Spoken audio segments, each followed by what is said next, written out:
নেইমারের সাথে এটা কি ঘটলো ভাই? গতকালকে সান্তোসের ম্যাচে নেইমারের সাথে আজব একটা ঘটনা ঘটছে। চিন্তা করছেন? এটা আমি আমার ইতিহাসে ফুটবলে এরকম আমি দেখি নাই। নেইমার জুনিয়র ৬৫ মিনিটের সময় হালকা ব্যথা অনুভব করে তিনি একটু স্প্রে নিতে যাচ্ছিলেন সাইডে। চতুর্থ রেফারি মনে করছে যে নেইমার উঠে যাবে, তার বদলে আরেকজন প্লেয়ার নামবে। এই দিকেই সান্তোসের কোচ আরেকজনকে পরিবর্তন করতে যাচ্ছে, সেটা হলো ৭ নাম্বারকে আপনার মাঠের ভিতরে প্রবেশ করাবে, ৩৭ নাম্বারকে বের করে দিবে। সেইটা চতুর্থ রেফারি মনে করছে যে নেইমারকে চেঞ্জ করবে, নেইমারকে তিনি চেঞ্জ করে দিয়েছে চতুর্থ রেফারি। এরপরে নেইমার তো পুরো মাথা গরম হয়ে গেছে। ঠিক আছে, তিনি মাঠে প্রবেশ করার সময় তাকে মাঠের রেফারি আবার হলুদ কার্ড দিয়ে দিছে। একটা আজব ঘটনা ভাই, এরকম কাহিনী আমি আর আগে দেখিনি ফুটবলে। অনেকবার বোঝানোর চেষ্টা করেছে রেফারিকে, তারপরও বুঝতেছে না। ম্যাচ রেফারি সবাইকে বোঝানোর চেষ্টা করতেছে, তারপরও বুঝতেছে না।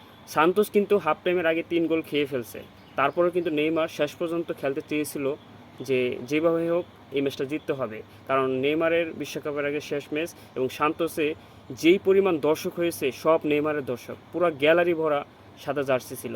বাট নেইমারের সাথে একটা বাজে অন্যায় করেছে ৬৫ মিনিটের সময়, পরে নেইমারকে মাঠ ছাড়তে বাধ্য করেছে ম্যাচ রেফারি। এই হলো অবস্থা ভাই। নেইমারের সাথে এটা কি হয়ে গেলো? আপনি স্ক্রিনে দেখতেই পাচ্ছেন, নেইমার কিন্তু অনেক বোঝানোর চেষ্টা করতেছে, তারপরে কিন্তু নেইমারকে তারা মাঠে আর ঢুকতে দেয় নাই। শেষ পর্যন্ত নেইমার কিন্তু মাঠের বাইরে চলে আসতে হলো। এরকম ঘটনা কি আগে পরে কি দেখেছেন?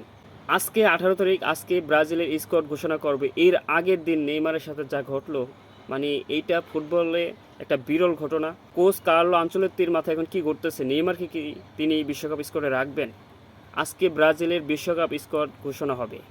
নেইমার হালকা একটু ইনজুরিও রয়েছে, আর কার্লো আনচেলত্তি বলেছে নেইমার যদি ফিট না থাকে তাহলে কিন্তু তাকে স্কোয়াডে রাখবে না। তাই এখন যারা নেইমারের ফ্যান তারা কিন্তু হতাশায় পড়ে গেলেন, চিন্তায় পড়ে গেলেন, নেইমার কি চান্স পাবে?